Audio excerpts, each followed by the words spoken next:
le verre divergent. Le verre divergent est caractérisé par une vergence négative. C'est donc un verre qui va être destiné à compenser des amétropies de type myopie. L'œil myope est trop convergent pour sa longueur. Donc pour rétablir un œil qui n'a pas de défaut visuel, il va être nécessaire de lui mettre un verre divergent pour que le système verre-œil ait une convergence moins forte. Plusieurs façons pour l'opticien d'identifier un verre divergent.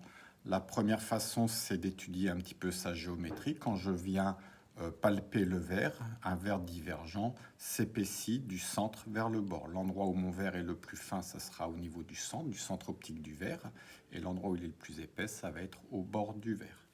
Effectivement, si on regarde la coupe d'un verre divergent, j'ai bien donc l'épaisseur qui va en augmentant du centre vers le bord de mon verre.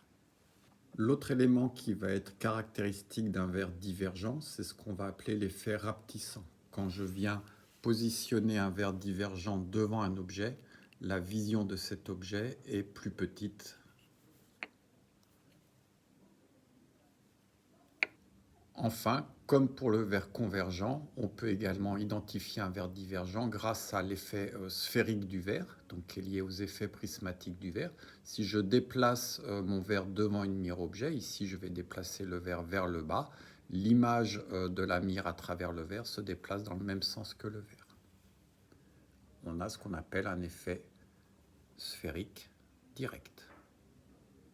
L'effet sphérique permet également de retrouver la position du centre optique du verre. À partir du moment où je trouve une position où j'annule les effets sphériques de mon verre, donc j'ai un parfait alignement de ma mire dans les deux méridiens principaux, verticaux et horizontaux, l'endroit de croisement de ma mire horizontale et verticale sera la position du centre optique du verre.